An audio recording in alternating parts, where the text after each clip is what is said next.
안녕하세요. SBI 고병기 편집장입니다. 위클리 글로벌 마켓 업데이트 소식 전해드리도록 하겠습니다. 네, 오늘 전해드릴 위클리 글로벌 마켓 업데이트 소식은 이 미국 오피스 시장에 대한 건데 또 이게 한국 상장 리츠와도 좀 관련이 깊은 그런 소식이기 때문에 한번 전해드리도록 하겠습니다. 이 기사를 먼저 보시면 기사 타이틀입니다. 얼마 전 이제 미국의 월스트리트 저널에 이제 2월 25일자로 실린 기사인데 다치 얘기가 나와 있는데 다치는 이제 지난 1월에 출범한 도널드 트럼프 행정부가 이제 새로 이제 신설한 부서 일론 머스크가 이끄는 정부 효율부라는 이제 부서인데요. 이 최근에 뭐 미국 공무원들을 대거 자르겠다고 나서면서 상당히 이렇게 큰 이슈가 되고 있는 그런 부서죠. 간단하게 뭐 얘기하면 이제 어떤 뭐 정부 관료들의 어떤 비효율적인 부분을 상당히 효율하겠다. 이런 목적으로 이렇게 출범한 부서인데요. 이게 이제 미국 오피스 시장에도 상당히 큰 영향을 주고 있습니다.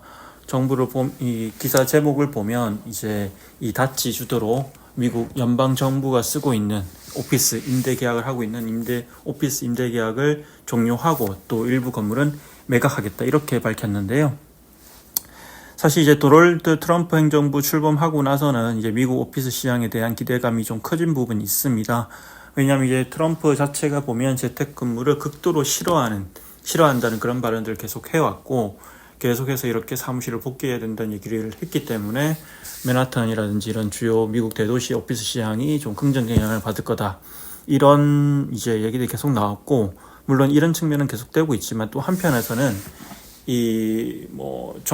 연방 정부가 쓰는 오피스에 대해서는 또 효율화를 하기 위한 작업들을 하겠다 이런 이제 얘기가 나오면서 또 오피스 시장에 또 다른 변수가 되고 있는데요.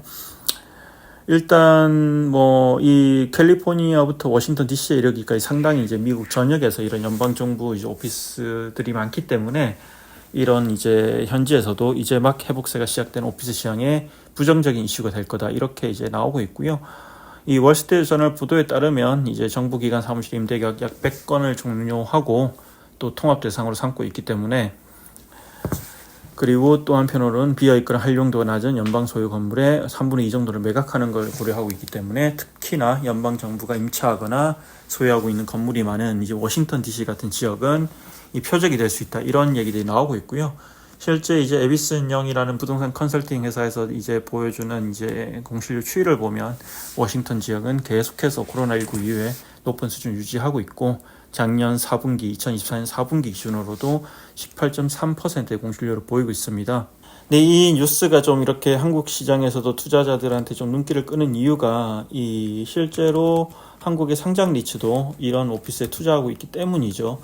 대표적으로 이제 보면 이 신한 글로벌 액티브 리츠인데요. 요즘 가뜩이나 이제 이슈가 많은 리츠인데 일단 신한 글로벌 액티브 리츠는 작년 7월 1일에 이제 유가증권시장에 상장을 했고요. 그때 상장할 때 보면 미국 오픈엔드 펀드 3개에 투자하는 이런 전략을 추구하고 있는데 사실 이제 보면 그 중에 하나가 USGB라고 US 거버먼트 빌딩에 투자하는 펀드입니다.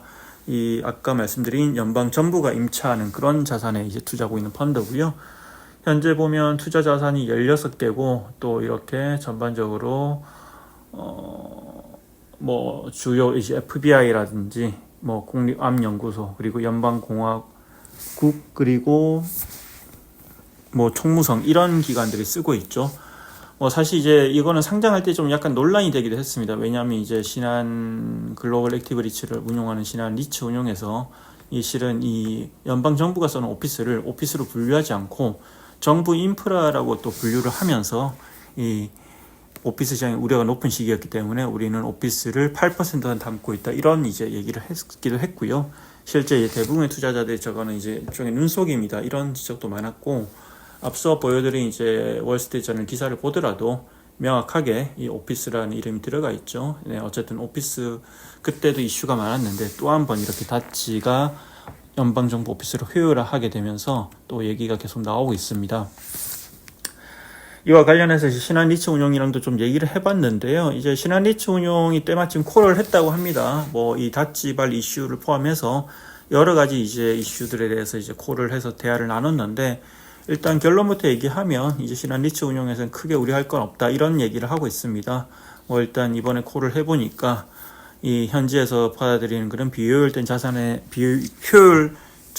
대해 정리하는 게 목적이고, 그리고 뭐 낡고 오래된 그리고 사이즈 작은 그런 자산을 이제 정리하는 게 목적인데, 이 USGB에서 담고 있는 6개 자산들은 뭐 간단하게 얘기하면 해당 사항이 없다 이렇게 얘기를 하는데요. 뭐 자산도 크고 준공된 지 얼마 안 돼서 임대차 계약이 장기로 찍혀 있어서 큰 문제는 없다 이런 얘기를 하고 있는데, 다만 이제 투자자 입장에서는 좀 신중하게 이런 얘기들 받아들여야 할 필요가 있을 것 같고요. 신한글로벌 액티브 리츠가 최근에 이제 운용상의 어떤 IR이나 커뮤니케이션 관련해서도 상당히 이렇게 많은 이슈가 있었기 때문에 실제로 이제 어떤 식으로 전개될지는 좀 신경 써야 되고, 아마 이 이슈를 접한 분들은 계속해서 신한글로벌 액티브 리츠에 계속 뭐 관련해서 질문을 좀 더 해보시는 것도 좋을 것 같습니다.